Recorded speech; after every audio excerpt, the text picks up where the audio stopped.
வணக்கம்ங்க. இன்றைக்கி நம்ம காப்பியாஸ் வில்லேஜ் கிச்சன் சேனலில் நாம் பார்க்க போகிறது வாழைத்தண்டு வச்சு 2 விதமான சமையல்.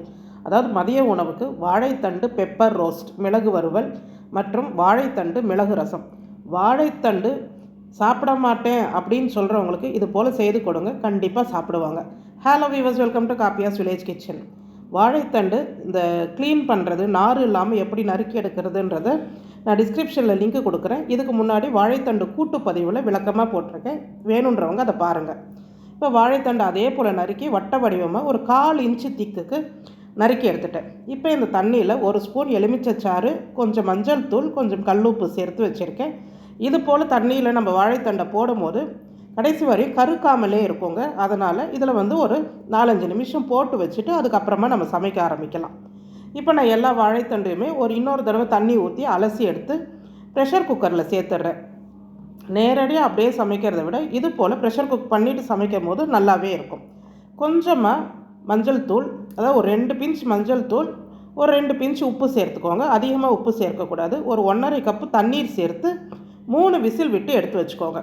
இப்போ ஒரு வாணலி சூடு பண்ணி 1½ ஸ்பூன் அளவுக்கு மிளகு, 1½ ஸ்பூன் அளவுக்கு சீரகம், 1 ஸ்பூன் அளவுக்கு தனியா, மல்லி விதை, 2 வரமிளகாய், இது அப்படியே ஒரு 10-15 செகண்டு, அவ்வளோதாங்க. அதுக்கு மேலே வறுக்கக்கூடாது. நல்லா சூடு ஏற்றி அந்த சீரகம் பொரிய ஆரம்பிக்கும். அந்த பக்குவம் வரைக்கும் இதை வறுத்து தனியாக ஒரு கப்பில் எடுத்து வச்சுக்கோங்க. ஆறின பிறகு நாம் அதை வேறு எது கூட சேர்த்து அரைக்கலான்னு பார்த்துக்கலாம். இப்போ பாருங்கள், நமக்கு வாழைத்தண்டு வெந்துருச்சு, நல்லா சாஃப்டாக இருக்குது. நார் கூட அதில் இருக்காது. உடைச்சிங்கன்னா அப்படியே மாவு மாதிரி இருக்கும். இது நல்ல கிழங்காக இருக்கிற தண்டு பார்த்து எடுத்து செய்யும் போது ரொம்பவே சுவை அதிகமாக இருக்கும். வாழைத்தண்டு ரொம்ப நாராக இருக்கிற தண்டு இது போல் சமைக்க முடியாது. இப்போ அந்த தண்ணியை நம்ம வேஸ்ட் பண்ணக்கூடாது. அந்த தண்ணியை நம்ம பயன்படுத்த போகிறோம். நான் ஒரு 10 துண்டு அளவுக்கு எடுத்து சின்னதாக நறுக்கி எடுத்துக்கிட்டேங்க. இதில் கூட பாருங்கள், நார் இருக்காது. இப்போ ஒரு மிக்சர் ஜார் எடுத்து நாம் வறுத்து வச்சோம் இல்லையா, மிளகு சீரகம் எல்லாம், அதை சேர்த்து கொரகொரப்பாக அரைச்சி எடுத்துகிட்டு வந்துடுங்க. ரொம்ப கொரகொரப்பு வேணாம், ஒரு சிறு கொரகொரப்பாக அரைச்சி எடுத்துகிட்டு வந்துடலாம். இப்போ அதே மிக்சர் ஜாரில் ஒரே ஒரு தக்காளி, ஒரு பெரிய தக்காளி சேர்த்துக்கிறேன். இப்போ நாம் நறுக்கி எடுத்து வச்சுருக்கிற அவித்த வாழைத்தண்டு 1 கப் அளவுக்கு சேர்த்துக்கோங்க. இது 2த்தையுமே சேர்த்து அப்படியே நல்லா மைய அரைச்சி எடுத்துகிட்டு வந்துடலாம். இதில் தண்ணியெல்லாம் சேர்க்க வேண்டாம். இப்போ ஒரு பாத்திரத்தில் இப்போ நம்ம அரைச்ச விழுதை சேர்த்துடலாம். அந்த மிக்சி ஜார்லையுமே கொஞ்சமாக தண்ணீர் சேர்த்து கலந்துக்கோங்க. இப்போ இதுக்கு ஒரு 1/2 கப் அளவுக்கு புளி தண்ணி, நான் இது ரொம்ப தண்ணியான புளி தண்ணிங்க, அது சேர்த்துருக்குறேன். புளிப்புக்கு ஏற்ற மாதிரி நீங்கள் புளி தண்ணி சேர்த்துக்கோங்க. கொஞ்சமாக மஞ்சள் தூள். இப்போ நம்ம வாழைத்தண்டை அவிச்சு எடுத்தோம் இல்லையா, அந்த தண்ணியும் இதில் சேர்த்துட்டேன். அதில் கொஞ்சம் உப்பு இருக்கும். இப்போ இதில் தேவையான அளவுக்கு உப்பு மட்டும் சேர்த்துப்போம். இப்போ நம்ம அரைச்சி வச்ச ரசப்பொடி 1½ டேபிள் ஸ்பூன், அதாவது பெரிய ஸ்பூனுங்க, 1½ டேபிள் ஸ்பூன் இப்போ நான் சேர்க்கிறேன். மிச்ச பொடி இருக்கட்டும். இப்போ இதை வச்சிடறோம். இப்போ இது கூட வேறு என்ன நம்ம சேர்க்க போகிறோன்னு பார்த்துடலாம். ஒரு 3-4 பச்சை மிளகாய் எடுத்துக்கோங்க. ரொம்ப காரமாக இருந்துச்சு அப்படின்னா ஒரு பச்சை மிளகாய் எடுத்துக்கோங்க. ஒரு 10 பல் சின்ன பல் பூண்டு, கொத்தமல்லி காம்பு கொஞ்சம், கருவேப்பிலை கொஞ்சம், எல்லாத்தையும் நல்லா தட்டி எடுத்து வச்சுட்டேங்க. இது போல் தட்டி எடுத்து வச்சுட்டு இது கூடவே ஒரு 10 புதினா இலை, இந்த புதினா சேர்த்து செய்யும் போது ரொம்ப ஒரு வாசனையாக இருக்கும். அதையும் கிள்ளி சேர்த்துட்டேன்.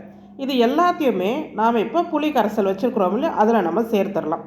இந்த ஸ்டேஜ்லேயே நாம் இந்த உப்பு, புளிப்பு, காரம் எல்லாம் பக்குவமாக இருக்கான்னு பார்த்துக்கோங்க இந்த ரசத்துக்கு. இப்போ ஒரு வாணலியில் ஒரு 2 ஸ்பூன் அளவுக்கு சமையல் எண்ணெய் சேர்த்துருங்க. நான் கட்டி பெருங்காயம் சேர்க்கிறேன், அதனால் பெருங்காய துண்டு சேர்த்துட்டேன். நீங்கள் பெருங்காயத்தூள்னா ரசத்துலேயே சேர்த்துருங்க. இப்போ 1 ஸ்பூன் கடுகு, ஒரே ஒரு வரமிளகாய் கிள்ளி போட்டிருங்க, கொஞ்சமாக கருவேப்பிலை சேர்த்துருங்க. இது பொரிஞ்சதும் நாம் கலக்கி வச்சுருக்கிற இந்த புளி கரைசலை அதில் சேர்த்துடலாங்க. அவ்வளோதான். இது உங்களுக்கு தண்ணி தேவைப்படுது புளிப்புக்கு ஏற்ற மாதிரினா பார்த்து ஆட் பண்ணிக்கோங்க. நல்லா நுரைச்சி வரட்டும். இது போல் நல்லா நுரைச்சி வந்தோடனே நம்ம மிச்சம் வச்சுருக்கிற ரசப்பொடியை அதில் சேர்த்துட்டு கொஞ்சமாக கொத்தமல்லியை தூவிடலாங்க. அவ்வளோதான். மணக்க சுவையான வாழைத்தண்டு ரசம், வாழைத்தண்டு சூப் மாதிரியும் நம்ம குடிக்கலாம். வாழைத்தண்டு சாறை நம்ம அடிக்கடி குடிக்கக்கூடாது, அதிகப்படியான நீர் வெளியேறும். அதே போல் வாழைத்தண்டு சாப்பிடணும் கட்டாயத்தில் இருக்கிறவங்க, இந்த சிறுநீர் பிரச்சனை இருக்கிறவங்க, சிறுநீர் தொற்று இருக்கிறவங்க, அந்த அதிகப்படியான உப்பு இருக்கிறவங்க, அவங்க எல்லாம் வாழைத்தண்டு அடிக்கடி எடுத்துக்கலாம். இப்போ ஒரு மிக்சர் ஜாரில் 1½ ஸ்பூன் அளவுக்கு மிளகு, 1/2 ஸ்பூன் சீரகம், 1/2 ஸ்பூன் சோம்பு, 1 இன்ச் அளவுக்கு இஞ்சி நறுக்கி சேர்த்துருங்க. ஒரு 7-8 பல் பூண்டு தோலோடு அலசி சேர்த்துருங்க. இதை அப்படியே நம்ம அரைச்சி எடுத்துகிட்டு வந்துடலாம். கொஞ்சம் தண்ணீர் சேர்த்து அரைச்சிருங்க. சிறு கொரகொரப்பாக இருந்தால் பரவாயில்லை. இந்த அரைச்ச விழுதை ஒரு தட்டு இல்லைன்னா இது போல் பேனில் சேர்த்துருங்க. 2 ஸ்பூன் அளவுக்கு கடலை மாவு, 2 ஸ்பூன் அரிசி மாவு, நான் எடுத்திருக்கிறது ஒரு 20 துண்டு வாழைத்தண்டு, அதுக்கு இந்த அளவு. ஒரு 2 பிஞ்சு உப்பு போதுங்க, ஏன்னா ஏற்கனவே வாழைத்தண்டில் உப்பு போட்டு அவிச்சிருக்கிறோம். ஒரு 2 பிஞ்சு மஞ்சள் தூள், அவ்வளோதான். கொஞ்சமாக பெருங்காயத்தூள் சேர்த்துருங்க. இதை நல்லா கலந்துட்டு கொஞ்சமாக தண்ணீர் கலந்து ஒரு கட்டியான பேஸ்ட் பதத்துக்கு நம்ம மிக்ஸ் பண்ணிடலாம். தண்ணியாக இருக்கக்கூடாது. பாருங்கள், இந்த அளவுக்கு கட்டியான பேஸ்ட்டாக. இப்போ நாம் அவிச்சு தண்ணி இருத்து வச்சுருக்குறோம் பாருங்கள் வாழைத்தண்டு, அதில் கொஞ்சம் கூட சலசலப்பு இருக்காது, தண்ணீரே இருக்காதுங்க. அதை நல்லா இது போல் கோட் பண்ணி எடுத்து வச்சுருங்க. 2 பக்கமுமே நல்லா அந்த சாந்து படுற மாதிரி ஒரு வாழைத்தண்டு துண்டுகளையுமே எடுத்து இது போல் கோட் பண்ணிடணும். இந்த மீன் வறுக்கிறதுக்கு உருளைக்கிழங்கு, வாழைக்காய், கருணைக்கிழங்கெல்லாம் நம்ம வறுப்போம் இல்லையா, அது மாதிரி பற்ற போட்டு அது போல் தான் இதுவும். ஸோ இதே போல் எல்லாத்தையுமே கோட் பண்ணி வச்சாச்சுங்க. ஒரு 10 நிமிஷம் போல் அப்படியே நம்ம இதை ஊற விட்டோன்னா இந்த மசாலாவில் இருக்கிற இந்த உப்பு, காரம், அந்த மிளகு காரம்லாம் அதுக்குள்ளே இறங்கும். ஏன்னா வாழைத்தண்டுலேயே ஈஸியாகவே அந்த சாறு இறங்கிடும். அதனால் நான் ஒரு மூடி போட்டு ஒரு 10 நிமிஷம் மட்டும் விட்டுட்டேன். தண்ணி விட்டுடும் அப்படிலாம் நினைக்காதீங்க, கொஞ்சம் கூட தண்ணீர் விடாது. இப்போ நான் ஒரு இரும்பு பேனில் இதை வறுக்க போகிறேன். நீங்கள் தோசை கல்லில் போட்டு கூட வறுக்கலாம், நம்மளோட விருப்பம்தான். ஒரு 4 ஸ்பூன் அளவுக்கு நல்லெண்ணெய் சேர்த்துக்கிட்டேன். நான் எல்லாமே நல்லெண்ணெயில் அதிகமாக சமைக்கிறதுனால நான் அதையே சேர்த்துக்கிறேன். நீங்கள் தேங்காய் எண்ணெய் கூட இதுக்கு பயன்படுத்தலாம். அதே போல் இந்த துண்டுகளை கரெக்டாக அடுக்கி வச்சு, இது வேகிறதுக்கு அதிக நேரமும் எடுக்காதுங்க.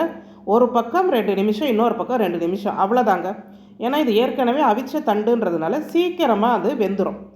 நல்லா இது நீங்கள் ஃபஸ்ட்டில் ஒரு ஃபுல் ஃப்ளேமில் வைங்க, அதுக்கப்புறம் மீடியம் ஃப்ளேமில் வைங்க, அவ்வளோதான். இது போல் திருப்பி போடும் போது அதில் கொஞ்சம் கூட மசாலா உதிராது, அந்த பேன்லேயும் ஒட்டாதுங்க, நல்லா இருக்கும். அது எடுக்கும் போதே நமக்கு ஒரு கிறிஸ்பியாக இருக்கிற மாதிரி இருக்கும், அவுட்டர் கோட்டிங்கு, உள்ளே சாஃப்டாக இருக்கும். வெறுமனே ஸ்நாக்ஸாக சாப்பிட்றதுக்கும் ரொம்ப சுவையாக இருக்கும். இந்த வாழைத்தண்டு பல விதத்தில் எடுத்துக்கணுன்ற கட்டாயம் நிறைய பேருக்கு இருக்குது. ஒரு சிறுநீர் தொற்று இருக்கிறவங்க, உப்பு அதிகமாக இருக்கிறவங்க, சிறுநீரக தொல்லை இருக்கிறவங்களுக்கு, நிறைய பேருக்கு சிறுநீரக கற்கள் இருக்கிறவங்களுக்கு ஒரே மாதிரி சாறு எடுத்து தினம் குடிக்க முடியாது. நம்ம உடம்பு வீக் ஆகிடும், ஏன்னா அதிகப்படியான நீரை வெளியேற்றும்.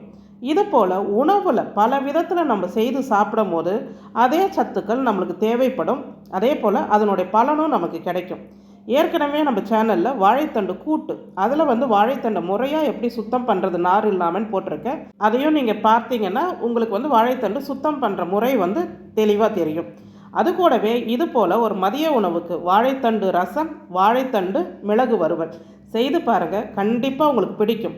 வாழைத்தண்டு சாப்பிட மாட்டேன்னு சொல்கிறவங்களுக்கு இந்த வறுவலை வாழைத்தண்டுன்னு சொல்லி கொடுக்காதீங்க, கண்டிப்பாக சாப்பிட்டுடுவாங்கங்க. செய்து பார்த்துட்டு கமெண்ட் பண்ணுங்கள். உங்களுக்கு இன்றைக்கி இந்த வாழைத்தண்டு வறுவல், வாழைத்தண்டு ரசம் பிடிச்சிருந்ததுன்னா நம்ம காப்பியாஸ் வில்லேஜ் கிச்சன் சேனலுக்கு ஒரு லைக், கமெண்ட், ஷேர் பண்ணுங்கள். முடிஞ்சால் ஒரு ஹைப் பண்ணுங்கள். நம்ம சேனலில் சில மூலிகை பொருட்கள் ஆர்டரின் பேரில் செய்து கொடுக்குறோம். வேணுன்றவங்க ஆர்டர்ஸ் அப்படின்ற பிளேலிஸ்ட் இருக்குது, எடுத்து பார்த்து தேவையான பொருட்களை வாட்ஸ்அப் மூலமாக ஆர்டர் செய்யலாம். நன்றி.